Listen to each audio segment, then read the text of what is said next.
All right, we have been looking at the number of variants and things like that, but now we need to actually ask ourselves the question, why are there scribal errors? And I think most of us can rather naturally answer that, but we want to look at the nature of them, the nature of the human process of copying a text from one manuscript to another.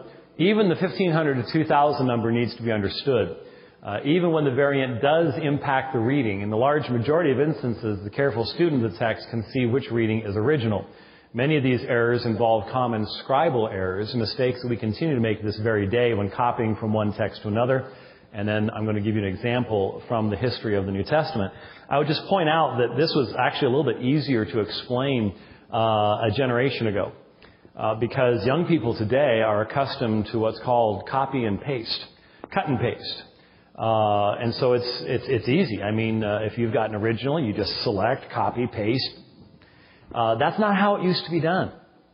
In fact, you young people, I'm going to date myself here, but I'm a real World War II buff, and I just read a book by E.B. Sledge with the old breed on Peleliu and Okinawa, and I was just really saddened by the fact that E.B. Sledge died a number of years ago, and I didn't get a chance to, talk with someone like that. So you guys have the opportunity with old people like me to actually be talking to people who once wrote their term papers on IBM Selectric.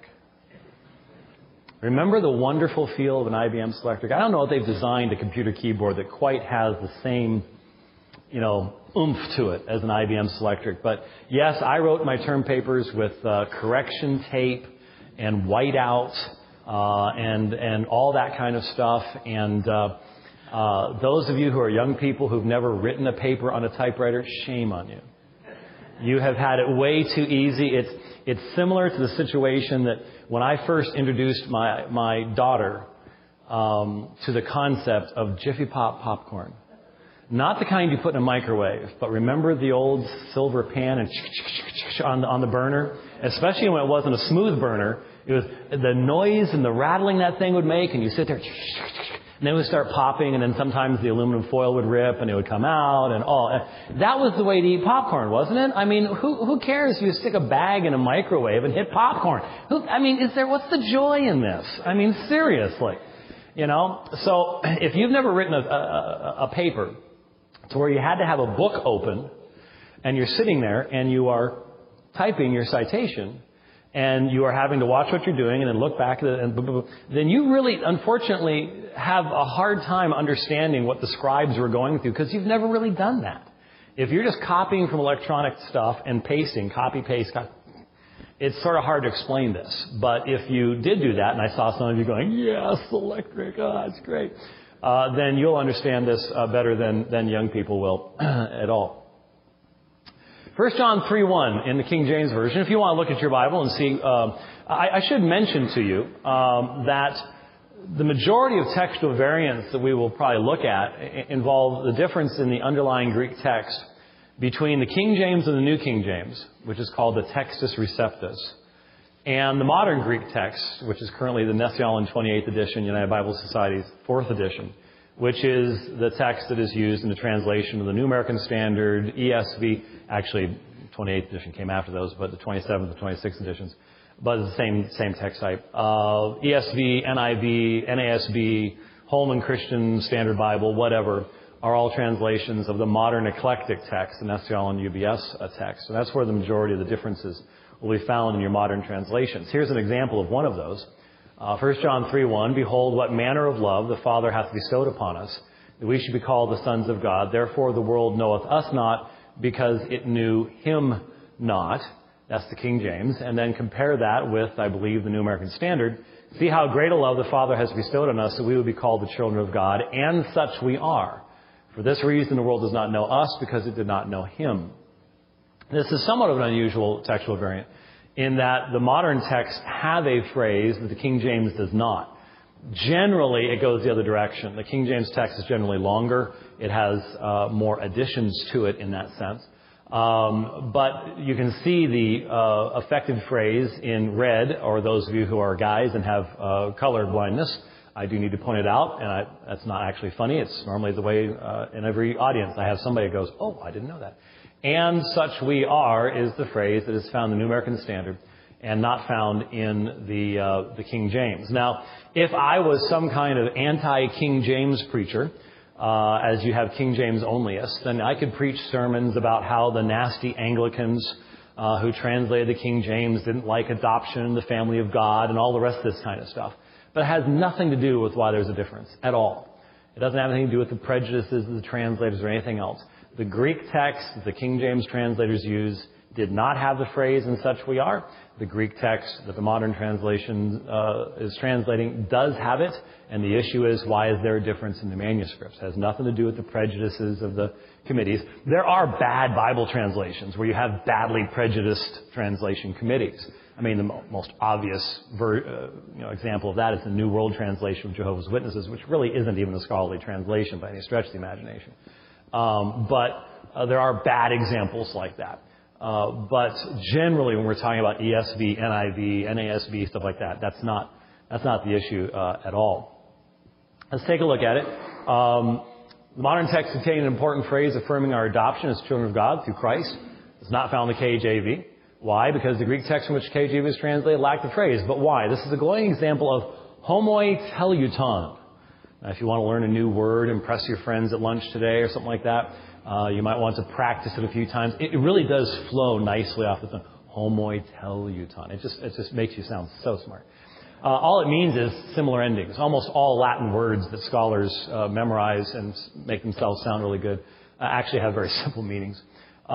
Similar endings. Think how many times we've been copying a word, and again, this is us older folks, you young kids not so much.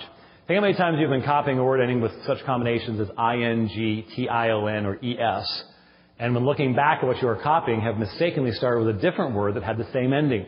So in other words, you've just typed education, tion. You look back, you find tion, you continue on. The problem is that's on the next line.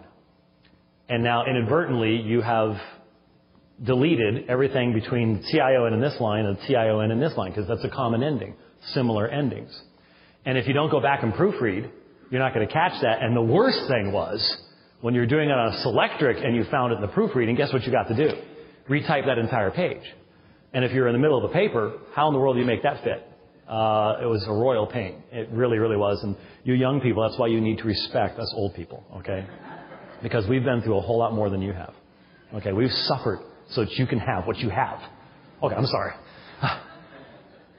Having issues there. All right. Now, here is the textual data. This is how it would appear in a modern Greek text. This is modern Greek text over here. Notice it has capital letters and small letters and spaces between words and punctuation and stuff like that. That'll become important in a moment. The variant is found right here. That little square followed by a slash like this indicates that the words between these two symbols are deleted in some manuscripts. And so the phrase is kai esmen, and we are. And if you find that, it's right there. There's the square. And these are the manuscripts that do not contain the phrase, and we are. KL 04969. That Fraktur M, the German formal form of the word, the letter M means majority text. So the majority of Greek manuscripts do not have this phrase. VGMS means certain manuscripts of the Latin Vulgate also do not have this particular phrase, but all the rest do. That doesn't tell you how this, that gives you the facts, but doesn't explain how this came about.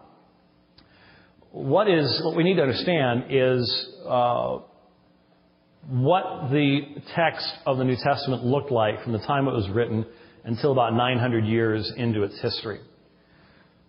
Here's what that phrase would have looked like. For the first 800 to 900 years of the transmission of the text in the New Testament, it was written in what's called uncial text. All capital letters, no spaces between words, and almost no punctuation. One long line of letters. For the first 800 years. That's how it was written.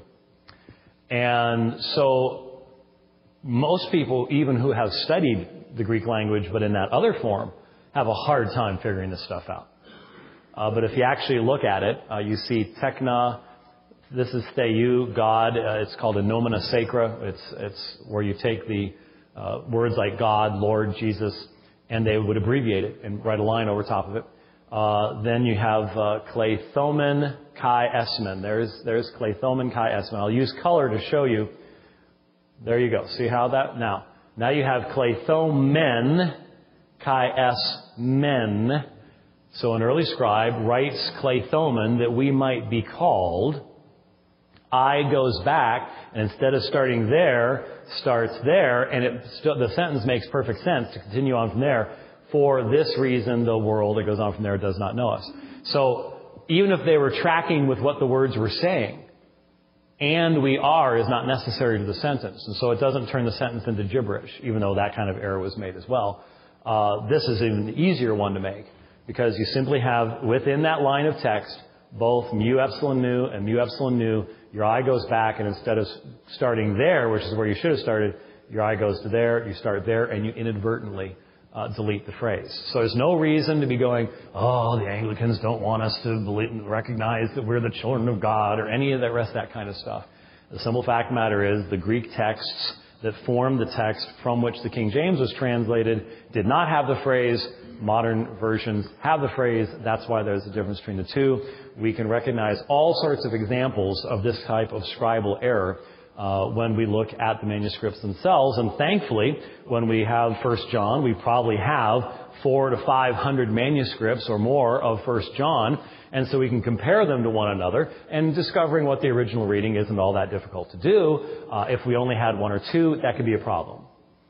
We could lose the original reading, and such we are. But because of the widespread nature and the free distribution of the New Testament manuscripts, the original is still there. We can determine that. Very, very important aspect of recognizing this. Now, the majority of the 5,700 plus Greek manuscripts, we're going to have to move the slats down the other direction because someone's car windshield is reflecting the sun onto our screen there. But the majority of the 5,700 plus Greek manuscripts date from after 1000 AD, comprising, again, there's that Fraktur M, the majority text. The earliest texts are called papyri texts, written in uncial or majuscule. That's the all capitals, no spaces between words, almost no punctuation marks whatsoever. That's what I mentioned there, was what uncial text looks like. Very quickly, scholars have identified textual families where just basically when a manuscript agrees with another manuscript in 70% of its text, it is part of an overall family. There are some people who dispute the existence of this particular textual family, but it's still mentioned by other folks. But as you can see, the vast majority is of the Byzantine manuscript tradition. That means these are texts that came from around the region of Byzantium, modern-day Istanbul. The reason the vast majority of our texts come from that area and that time frame, and we'll look at it right here, you can see the majority of our texts come from after 1000 AD is a real simple reason. First of all, in the West, Latin became the primary language of Christians starting in the 3rd century. And so Greek manuscript production was not quite as heavy in an area where Latin is the primary language. And then, where Greek was still being used, North Africa, the Holy Lands, Caesarea, places like that. What happened between 632 and 732? Anybody know? You should know the dates 632 to 732. You want to write these down. 632 is when Muhammad dies. The century of Islamic expansion is 632 to 732 AD, and that is when Islam spreads all through the Middle East, up into Iraq, over toward India, all across North Africa, up across the Straits of Gibraltar, into Portugal, Spain, and is finally checked at the Battle of Tours in 732 by Charles Martel. And so for 100 years, the armies of Islam expand the Islamic empire greatly. And obviously, Islam is not the best thing for New Testament manuscript production. And these were areas where rich New Testament Greek manuscript production was taking place. And so after the Islamic expansion, then you primarily only have one small area left where Greek is still the lingua franca in that one area around Byzantium and into Greece itself. And so the vast majority of manuscripts are going to come from that area. There's a certain text type that has become predominant in that area, and that's why the majority of these manuscripts here are all Byzantine manuscripts, whereas the majority down here are not Byzantine manuscripts. This also gives you a breakdown as to what kind. Your papyri manuscripts, papyrus is made by taking the leaves of the papyrus plant, putting them at 90-degree angles, pressing them together. It produces a pretty smooth surface on one side, but not a really smooth surface on the other side. Christians seemingly, there are almost no Christian-made New Testament manuscripts that are anything other than a codex, which is a book form. That was not the most popular form of books at that point in time. Some people even theorized that Christians developed that and utilized that. But whatever the reason is, those papyri manuscripts, papyrus doesn't last as long as vellum, which is what we would call parchment. It's made from animal hide, very thinly sliced animal hide. You see those unsealed texts, which are made of vellum, are very popular for a period of time. And then you notice these are then replaced by minuscules starting in the 9th century. Someone got the bright idea of going back to, interesting enough, going back to using spaces between words and capital letters and things like that, which had existed before unsealed text. No one's exactly quite sure why they adopted the unsealed way of doing things, but that is the way that it was. But you can see where the New Testament manuscripts come from a thing like that. Really quickly, there are those who argue that we should not determine the original readings by looking at the age of the manuscript. For example, we have papyri manuscripts that date, some of the earliest papyri are in the 2nd century. And obviously the vast majority of scholars think those have a tremendous amount of weight because they're so close to the originals. There are people who say you should ignore when manuscripts were written and just simply go with the majority text. So if you have, for the sake of numbers, if you have 1,000 manuscripts of the Gospel of Mark and 750 of them have reading X and 250 have the reading Y, you go with reading X. You just count noses. You go with the majority text. My problem with the majority text methodology is that it would produce a different reading for the New Testament over the centuries. So, for example, if we look at this, the early majority text, for the first 1,000 years, the first 500 years, it would have been the Alexandrian text. Even over the first 1,000 years, the majority of manuscripts are still Alexandrian. It's only after that time period that it would change. So if you have a methodology that gives you a different New Testament, depending on what century you're in, I have a real problem with that kind of methodology. There is a majority text Greek New Testament that is available out there. You run into that when you were in your seminary education? Yeah, because it's primarily based out of Dallas. So yeah, I'm aware of that. So there's my issues with the. All right, now we've been talking about manuscripts. It's time for you to see some. You live in a privileged generation. And some of you young folks don't realize how privileged you truly are. But you are.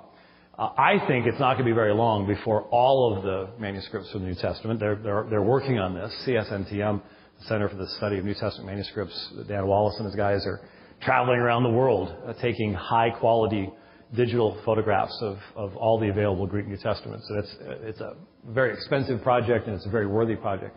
All of Codex Sinaiticus, for example, is available online in high-quality digital photography. And I think eventually you're going to be able to sit there with, I don't even know why we call them phones anymore. We need to come up with a new word because they're computers and they're, well, except for the pastors, which is a dumb phone. But the rest of us have those really cool devices, and then the pastor is still sitting there with a chisel, right? It helps him connect to the Hebrew scribes, chiseling things out there with that phone. But anyhow, I think we'll all be able to just sit there and bring up any one of these texts on our digital device. Oh, there's a dumb phone right there. Very good. All right. So, and you're proud of that. That's pretty impressive. Look, I'm not like him. My phone can do nothing. But still, you need to realize, even beyond that, no generation has ever had the level of information that you have about the history of the New Testament text? None. The large majority of the great theologians and scholars of the Christian church have lived and died without being able to see a tenth of what I'm going to show you in the next few minutes. So you are a privileged people. You really, really are. What you see on the screen right now is Ryland's 47, also known as P52. Right now, by consensus agreement, it is the earliest fragment of the New Testament we possess. Now, there are obviously scholars who think this one over here is a little bit earlier. And there are scholars who say that we're dating this one too early, blah, blah, blah, blah. But pretty much by consensus, this little scrap, which is about the size of a credit card, is the earliest scrap of the New Testament that we possess.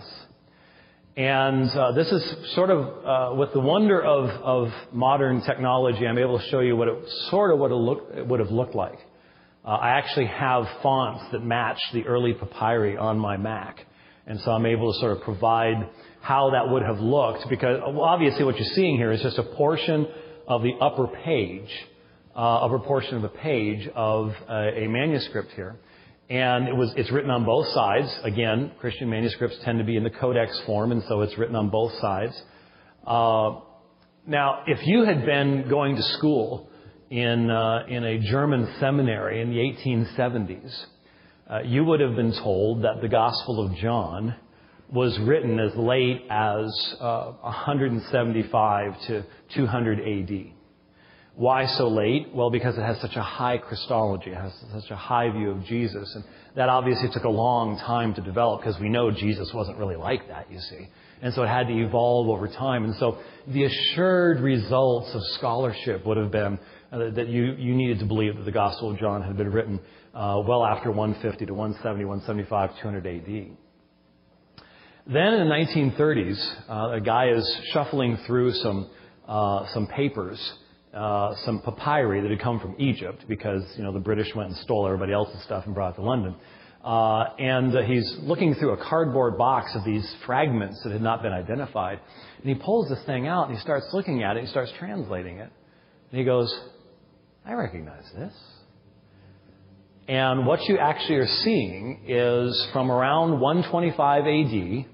That means it could be as early as 100 or as late as 150. So there's basically a 50-year window that these are dated. And they're dated not by carbon dating so much as they are by the form of the writing itself in the various scriptoriums of the day. What you're reading is a fragment from the Gospel of John, John chapter 18, verses 31 through 34 on one side of the page, and 37 to 38 on the back side of the page, which, if you are familiar with the Gospel of John, ironically is Jesus' conversation with Pilate about what is truth. And so here you have a fragment that just destroyed the great assured results of scholarship, where, John couldn't have been written until 175. So why do we have a copy of it from 125? How exactly does that work?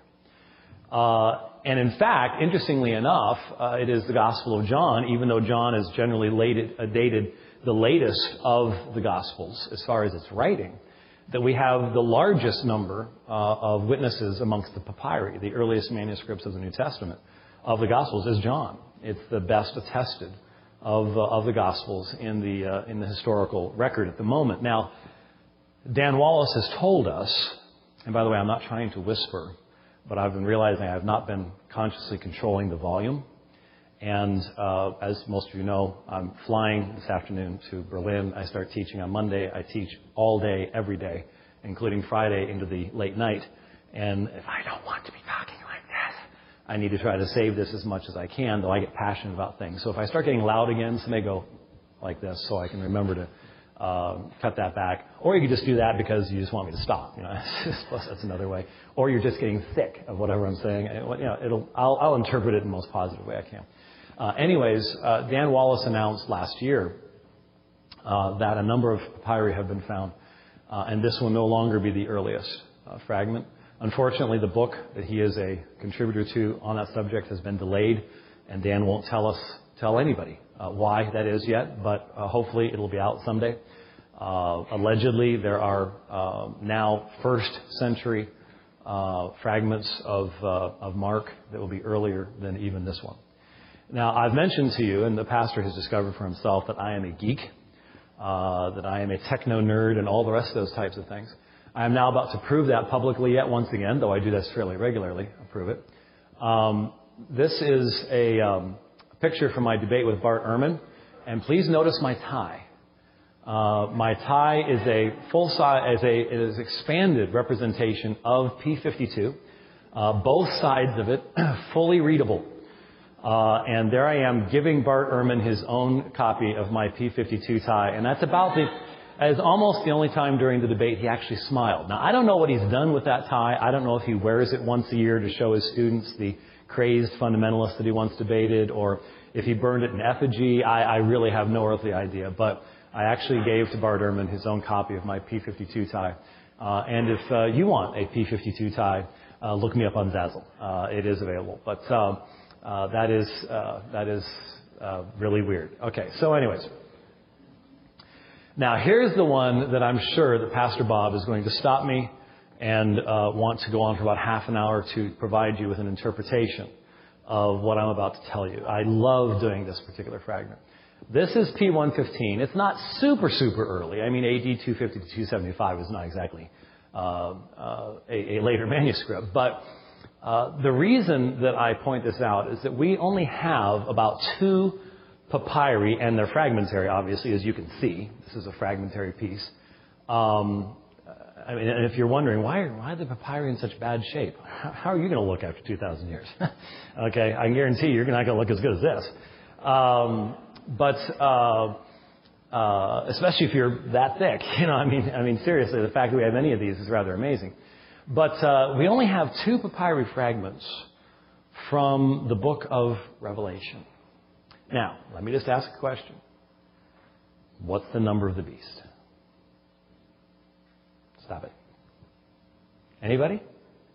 666. I mean, come on, everybody knows that. I mean, there's probably a Harley group out there riding by on their bikes. We could stop them. If we ask them, what's the number of the beast? They're going to whip their shoulders open and see it right there, 666. You're that, or pull up their hat, whatever. Everybody knows that it's 666. I mean, have you all not read Tim LaHaye? I mean, come on. Gosh, I expected a little more. There's one little problem with that, however. We expand that little portion there, and there's Revelation 13:18, and it's not 666. In fact, it's not 666 in the 2 earliest papyri of the book of Revelation we have. It's 616. 616. Now, as I said, Bob will now provide an interpretation of 616 that will demonstrate that Hillary Clinton is the beast. And that interpretation was actually provided by Bill Clinton, just to mention in passing. But actually, I have to give Dan Wallace credit. I think Dan Wallace has done tremendous work on this particular variant. And I think his explanation makes more sense than anything I've heard anybody else say. 666 is the number of the beast. 616 is the number of the neighbor of the beast. Think it through. You'll get it. Your neighbor's address is a little bit... anyways, okay. Actually, I'll let... As I said, Bob's going to have an entire... in fact, isn't your sermon tomorrow on... you're going to do that. He's putting his sermon together right now on the difference between 666 and 616, which is 50, which is what everyone needs to donate to the church. Now that would fly on TBN. Let me tell you, there's a few people on TBN that would find that to be really, really good. We need to move on quickly here. This particular page from P72, from AD 175 to 200, I saw with my own 2 peepers, and this was back when they were better peepers than they are now. In 1993, I went up to Denver, Colorado for World Youth Day. World Youth Day is when the Pope comes and speaks, and it was in Denver, Colorado in 1993. John Paul II was there. And we were doing ministry of the Roman Catholics. There were 2 of us passing out tracts amongst hundreds of thousands of Roman Catholics and all this stuff. But the Papal Treasures exhibit was in Denver as well.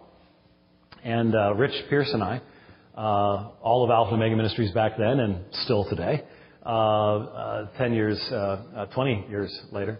Wow, that was 20 years ago. Huh, my goodness, I guess I am getting old. Anyways, we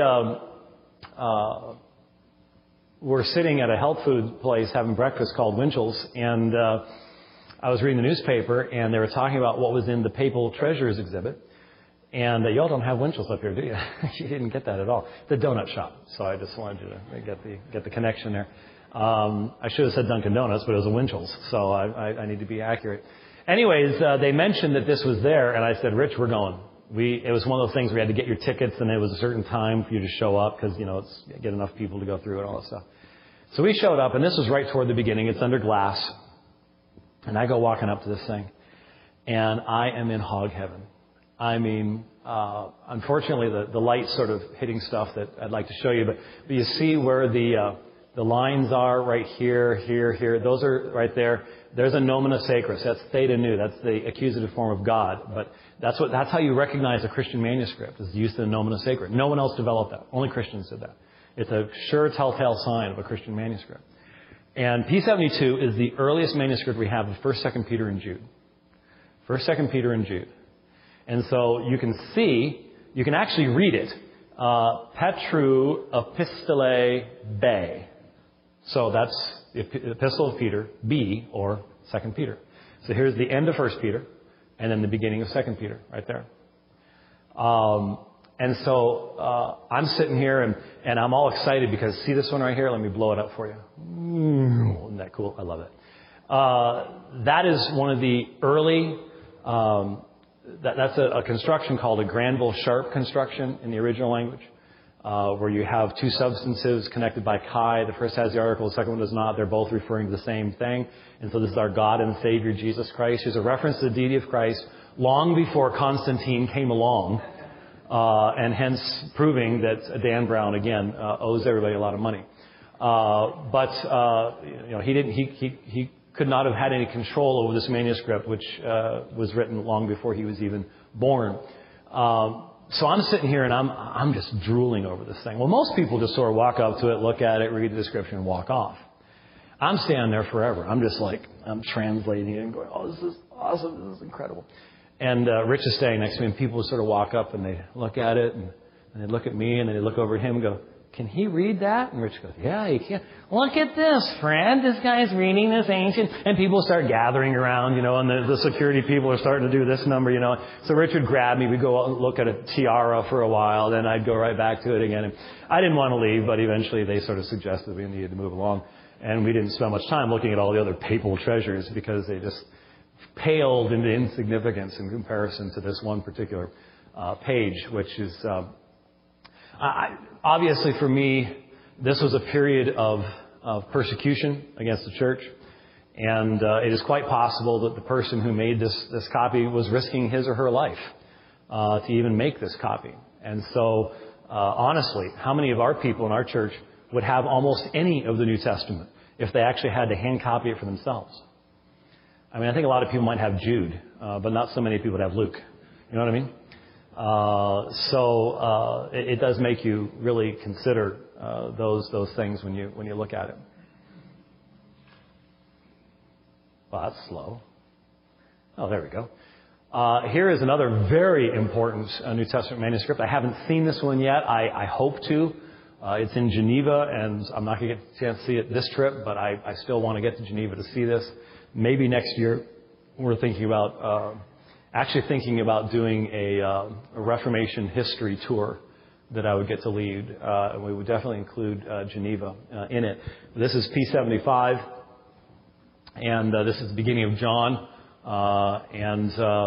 It's a Gospels manuscript, a very accurate, extremely accurate Gospels manuscript, probably one of the most important witnesses we have to the text of the Gospels. And then here's P66. I love this picture of P66 because you see it as it was. It's a book, and it's sort of 3D, and you can see that a book, obviously the edges of the book are going to experience wear more than the inner parts of the page. And when you see most papyri, you'll see that kind of of form to the papyri where the outer edges have been broken off, and mainly the lower edge rather than the upper edge, especially if it's been put on a shelf or something like that. And you can sort of see this in P66. This is also the beginning of John, NRK and Halagos. You can see the beginning of the gospel there. This is also from around 175 to 200. It's not quite as accurately copied as P75. The scribe wasn't quite as fastidious as P75, but also a very important early testimony to the text. And also, if you want another proof, Dan Brown owes you money. There's Kai Theos ein Halagos, and the Word was God, from John 1:1. And notice Theos is in nomina sacra, theta sigma with a line over top of it, as we've seen in many of the others. Now, here is a different manuscript, but you'll notice, see how it's got that sort of half moon type thing? Very common amongst the papyri. This is P46 from around AD 175 to 200. P46 is not a gospel collection. In fact, I'll blow a little thing up here, and you can see. Pros Philippasius, to the Philippians. P46 is our earliest collection of Paul's writings. Now, I'll be very interested. I do this in every single time I do this presentation. I ask everybody, and I've already been asked twice about this morning, so this will be interesting. Obviously, the big question about Paul's epistles is there's one epistle that's anonymous in the New Testament, and everybody wonders who wrote Hebrews. And of course, there are some folks that are just absolutely certain, because the King James says it, that Paul wrote Hebrews. But as Luther said, God knows who wrote Hebrews. And some people feel it was Apollos. Some people feel it was a sermon by Paul that was translated into Greek by Luke, because it's definitely Luke's form of writing. But it's Paul's theology, so that's a real possibility. But anyways, here's the question. I'm going to ask you all to vote. The question is going to be, does P46 contain the book of Hebrews, or does it not? In other words, did this ancient scribe include the book of Hebrews in Paul's letters, or did he not include it in Paul's letters? So, here's for the first vote, how many think that it does contain the book of Hebrews? How many think that it does not contain the book of Hebrews? How many did you diss me and did not vote at all? See? It's normally a third to two-thirds of the group just sit there and look at me and go, I'm not voting. No, you can't make me. I'm not. And I'm like, why? I mean, really, am I going to mock you? In fact, the only people I mock are the people who don't vote. I really do. I mean, it's like, why not participate? Come on. All of you who did not vote, you've lost all your class participation points. And you cannot have any donuts after lunch today. Okay? That's it. I have to put my foot down someplace. All right? What was I saying? Oh, yes. It does contain the book of Hebrews. It does contain the book of Hebrews. So, if you voted for that, then you got a 50-50 shot. One way or the other. Let's be perfectly honest with you. Only a few of you actually knew that, but it does contain. Now, I've seen this page myself. It is in the Chester Beatty Library in Dublin. And I and some friends got to see it about 2 years ago. They have them have certain pages of the various papyri on display. And because of the nature of the papyri, they have them under very low light. And so we're sitting here and we're trying to read them, but the light is just so low. And we're like, well, I'm not sure. And we're the only ones in the place. There's just nobody else around, and there's like four of us. And we're looking really carefully. I think that's I don't know. And then we start realizing the light is coming from the top of the display case down on the papyri. So what's going to be its brightest spot is going to be where that light reflects directly off. So we're doing this number, looking up at the papyri like this. Okay, all right, I see now. Okay, and then all of a sudden security shows up. No, sir, we're not worshiping the papyri. No, sir, we're actually trying to translate the papyri, and they're sort of looking at us like, oh, there's the Christians again, worshiping the papyri. Oh boy, yeah. But that very page, which had been a part of my presentation for years, that very page was on display. So I've laid my eyes upon P72 and P46 at this particular point now, and that's a great thing to see. I didn't get to see the Carmen Christi, Philippians 2:5-11. The page was there, but it was on the back side of what was displayed. I'm like, why are you displaying that side of it? Show them. But anyways, there's P46. Now, as I said, I am a geek. And here I am in, when was it? This is my first trip to Sydney. And my host told me we've got like half a day when I'm not doing anything. And so what do you want to do? And now, if I was like most people, I would have gone and seen the Sydney Opera House. My wife, when she came down with me the next time, actually did the thing where you can climb over the Sydney Bridge on the top. You get in this special stuff, and they strap you in, and she's not afraid of anything. She did that. Do you think I did any of that? Of course not. I knew that manuscript P91, this little fragment from the book of Acts, was at Macquarie State University. And so my friend arranged a meeting with the curator there, a papyrologist. And we got to sit there and examine it. I'm holding it in my hands there. It's under glass, of course, but I'm holding it. And we put it under a microscope, and he and I are talking papyrology and the formation of alphas and stuff like that. And let me tell you something. This is an elderly man. And one thing that I immediately recognized was that his wife got bored with this stuff 40 years ago, because he was really excited to talk with somebody about it. And I just made his day, maybe his year, by coming and visiting and looking at P91. But it's actually, P91 is interesting because 2/3 of P91 is in Milan, Italy, and 1/3 is in Australia, because it broke. The papyri broke. It had been folded. And it's just like when you fold paper today to tear it. Well, it tore. And so 2/3 of it is in Milan, and 1/3 of it is in Macquarie. And obviously both would like to get the other part and have it complete, but they haven't given in to do that. So there's P91 from around AD 250. Okay. After the peace of the church in AD 313, Christians could have professional scribes copy the scriptures. At this time, the great vellum or leather manuscripts begin to appear, including the three greatest of these, Sinaiticus, Vaticanus, and Alexandrinus. Aleph and B may well have been among the Bibles copied with imperial monies at the time of the Council of Nicaea in AD 325. Now let's take a look at these real quick before we take any questions, if there are any. Here's Codex Sinaiticus. That's pretty much what it looked like when I saw it in the British Library in 2005. I walked into the collections room, and there is Sinaiticus. Right next to it is Codex Alexandrinus. Behind me, there's a 1611 King James and a Tyndale Bible. Now, I don't know what all those are worth, but millions of pounds is a underestimation. And there was nobody around.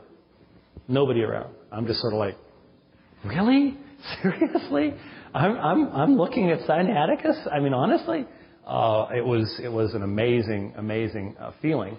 But to give you a sense of what a professional scribe can do in comparison to those papyri, here's a blow up. Now remember, folks, that's handwritten. That's handwritten. Now you can see there are things written in the margins here. There's something in between. Maybe a scribe forgot something. There's a correction. There are corrections. But the regularity of the script is absolutely incredible. It really is incredible when you can have professional scribes do this kind of work. And of course, Codex Sinaiticus is vilified horrifically by King James only advocates.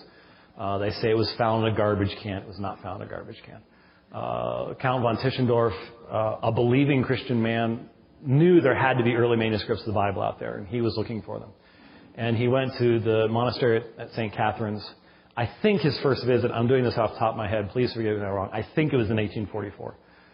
And he saw a monk walking by him with a garbage can. And as he looked into it, he saw what looked like fragments of papyri. And he stopped the guy and he looked at it. And he freaks out because he says, "Where are you taking this?" "Well, to the kitchen to burn it." And he's like, "This stuff is extremely valuable." Well, when you have visitors come to your monastery and freak out about your garbage, the monk sort of became a little quiet at that point and wouldn't tell them anything more. But he convinced them, "You can't burn this stuff." Well, if you have a big library of ancient books, pages fall out. If you don't clean up, the place is going to burn up. So I imagine they've been doing that for a long time. But he convinced them to stop doing that and to keep this stuff. He went back a couple times over the years. Finally, if I recall correctly, again, off the top of my head, I think it was 1859. So about 15 years after the first time he had visited there. He's been there. He hasn't found what he's looking for. But the last night he's there, he gives a copy of the Greek Septuagint, which he had collated and he had printed in England. I think it was England, to his steward, the monk who was sort of taking care of him. And the monk looks at it and says, oh, I recognize this. I have one of these. Oh, really? And the monk takes him to his cell, and out of his, what would be a closet, he pulls down a very large volume that's wrapped in red cloth. And he unwraps this thing, and Count von Tischendorf is looking at Codex Sinaiticus. Now, Tischendorf realizes what it is, but he's learned his lesson. And so he's sort of like, oh, that's pretty cool. Mind if I take a look at it? Sure, Okay, take it back to my room and sort of leaf through it. Yeah, sure. So I don't have video evidence of this because this was the middle of the 19th century, but I have a very distinct feeling that as the door closed and Tischendorf put this on his bed, this was Tischendorf's response. Very quietly. Maybe 3 times. I don't know. I'd have to look a little closer at the sources. Did you have any evidence on that at Cambridge? Okay, twice. Only twice. Okay, Cambridge says twice. Oxford says 3 times. So, it's a little bit of a variant there. But he spends the whole night. This is Old Testament and New Testament in Greek. And it is by far, at this point in time, as he's looking at it, it's 1,500 years old. It is the greatest treasure, textual treasure that had existed up to that point in time. Obviously, he tries to buy it the next morning. He cannot. The Tsar of Russia gets involved. It's a long, sordid story of how it ended up, most of it in the British Museum, parts of it elsewhere. And as I said, you can now go to Codex Sinaiticus. I think I've got codexsinaiticus.org. And you can see the entirety of it in high-quality definition photos. And with 2 different ways. You can have straight-on light or raking light, where you can actually see the surface of the manuscript, of the actual parchment itself. And the reason I put this particular one up here is you can see a textual variant noted here. And by a much later hand, the word that has been written in there. But the main reason I showed this to you is this word right here, parakletos. Parakletos. You've heard of the paraclete? This is from John 14, where the Holy Spirit, the Helper, is identified. Why do they do that? Well, I actually have a tie. It's not from Codex Sinaiticus, it's Codex Alexandrinus, that has the same text in it, and parakletos is right in the middle. The reason I did that is when I witnessed to my Muslim friends, Muslims believe that John 14 and 16, about the Helper, the Paraclete, is actually about Muhammad. And that it wasn't parakletos originally, it was periklutos, which means the exalted one, which would be the Greek version of Muhammad's name. So I'm witnessing to a Muslim. I can hold my tie up and say, here it says parakletos, and this was written 150 years before your prophet came along. And they look at me and go, you're a freak. You have that on your tie? And it's sort of fun to do it that way. But anyways, that's why I put it up there, there is parakletos right there, long before Muhammad came along. And there would be any reason to change it. So real quickly, and then we'll take, if you've got any questions, because I've just been showing you manuscripts, so you may not have a bunch of questions at this point, so I'm taking a little extra time. But then we have sort of the sister manuscript to Sinaiticus is Codex Vaticanus, which I haven't been able to see because it's in the Vatican Library in Rome. I've probably walked over it when I visited the Vatican a few years ago, but that's Codex Vaticanus, also ornately done and professionally done around the same time period. And there's Codex Alexandrinus, which I did see. It was right next to Codex Sinaiticus in the British Library. And it's a much smaller volume, size-wise, than Sinaiticus is, but also very nicely done, but not as old, around AD 400 for that. Okay? All right. We have about 5 minutes before our break, I believe, at 10:30, right? So questions on what I've presented in this session or maybe something you thought up from the last time or whatever. Yes, ma'am. The fragment with 1st and 2nd Peter, there's like little drawings. Everybody asks about that. Everybody asks about the squiggly thing. Scribes, just like today, most of the time when if your 1 Peter in your Bible ends on one page, unless they're really trying to do a super thin line version, there's going to be an open page beneath that, and 2 Peter is going to start over here. And so they would to show the end of the book and fill up that space before they start at the other side. So that becomes, in later manuscripts, can become extremely ornate. I mean, you ought to see some of the ornate manuscripts from the Middle Ages. Wow, full color, just incredible stuff. But even back then, that was the indication, this is the end of this book, and I'm going to start the next book on the next column or the next page. So, yeah. Sometimes there are little notes, like at the end of a scribe called colophons, where a scribe will describe the weather as he's finishing the book up. One scribe mentions that it was so cold when he was copying this manuscript that his ink froze and his fingers became hard and the thing fell out of his hands. So it's like, wow, I wonder how accurate that copy was. Anyways, but it's just an ornate little thing they did. Other questions? Actually, we have one.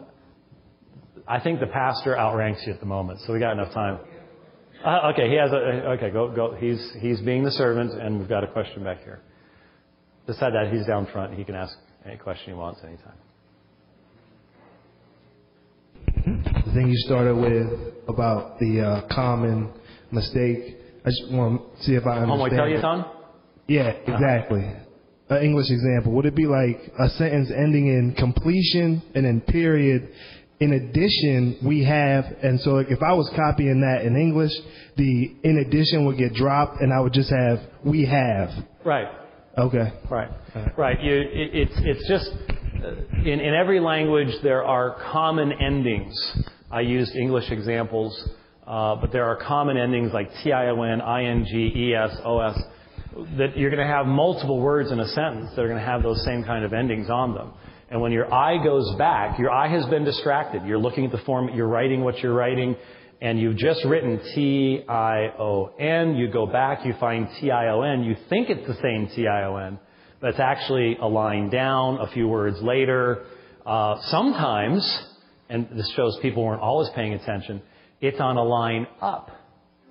And you'll repeat the same material twice. There are textual variants where you have that taking place as well. And again, once we see that, we know, well, we make those same mistakes today. It's pretty easy to recognize how that happened. The majority of modern scholarship, believing and non-believing, recognizes that the number of generations between the original text and what you're looking at is important as to the accuracy of that manuscript. Now, that's assuming that if this is the original and this is the 4th generation, that everyone in between has been trying to accurately copy the manuscript. There's some early scribes were more free in their copying and felt free to add words or delete words. And we have some examples of that. I don't have a picture of it right now, but the best known example of a free, what I would call NIV-ish copy is called Codex Beze Cantabrigiensis. The author there, for example, when Peter or Paul, which one was released from it was Peter. When Peter was released from jail by the angel in the book of Acts, Codex Cantabrigiensis, Beze Cantabrigiensis, actually tells us how many stairs he went down to get to the street after the angel released him. That's in no other manuscript. It's in no other manuscript beforehand. It's a clear embellishment. And so there are a few manuscripts like that, but they stand out like a sore thumb. So the general idea is the closer you are to the original, the more accurate you're going to be. Now, there are manuscripts like 1771, 1893. These are manuscripts that are from the 10th century, but we can tell by looking at them that 10th century guy was copying about a 3rd century manuscript. So though the time is greater, the generation, there's a 700-year leap between where, so it's not just, well, it's 10th century manuscript, we're going to treat all 10th century manuscripts the same. No, you have to look at them. But the point is, you are weighing the variance in regards to the weight that that particular manuscript has as to its general accuracy, its age. There are some manuscripts that are just poor. I mean, there are some copyists who just weren't really good at what they did. They weren't very careful and things like that. And you can generally see that in a text. And so when you are examining a textual variant, there are two primary areas that you look at. And that is, what's the external evidence? What do the manuscripts say? And so you have to make decisions about which manuscripts you're going to consider to be the most accurate, have the most weight to them. But there's also internal issues. What is consistent with this author's usage? Very, very frequently, for example, if you're quoting from the Greek Septuagint, were there variations in the Septuagint? Would it be more likely that a scribe was going to change what somebody wrote so it matched with the Septuagint than keeping a variant reading? There's all sorts of things that go into it. It's, like I said, I'll be teaching on this for 4 days, for hours a day in Berlin, because there's so much to actually look at. But that's what the pastor is referring to there, is you don't just count manuscripts and go, well, 750 say this, 250 say that, you go to 750. Well, if those 750 are all past 1000 AD and actually go back to one kind of text, whereas the 250 represent a much earlier text type. All those are issues that really come into the analysis of these variants. But the important thing to remember is this, and I'll close our break for this. Rob Bowman, I think, was the one. I think it was Rob Bowman. If I'm misattributing this, I apologize. But in a interview with Dan Wallace, came up with a really, really good illustration. Even Dan said, "I've never heard that before. That's good. I'm going to steal it." A really, really good illustration of what we face with the New Testament manuscripts and the variations. It's like having a 10,000-piece jigsaw puzzle, but we have 10,100 pieces. Do you see the difference between having 10,100 pieces in a jigsaw puzzle, it's only supposed to have 10,000, and having 9,900 pieces of a 10,000-piece jigsaw puzzle? You see the difference between the two? The originals are still there. The 10,000 pieces are still there. The manuscripts have gotten longer over time. The tendency of the later scribes, for example, was to expand divine names. So the earliest manuscripts would have Jesus said, but Byzantine manuscripts especially would put the Lord Jesus. Or if it said the Lord Jesus, it'd become the Lord Jesus Christ. And I have an illustration of this. When I was very, very young, I mean, I'm not sure I was more than 20 at the time. I was doing a radio program about Mormonism. And this little lady calls in. And she says, I really appreciate all that you've said, but I've noticed that you guys will say, Jesus said this and Jesus said that. And I think it'd be much more respectful if you would say, the Lord Jesus Christ said this and the Lord Jesus Christ said that. Now, that's what I call the expansion of piety. The fact is, the New Testament writers said Jesus said this and Jesus said that. So it's not wrong to do that. And I understand her desire, but that's also reflected in the New Testament manuscripts. And that's why the Byzantine text is larger. It has this kind of expansion of piety in it. And that's why you don't just go with the Byzantine text and say, oh, there it is. Since that's the majority, you go with it. I want to know what John wrote, not what a scribe 1,000 years after John thought John should have written. That's the difference. Okay?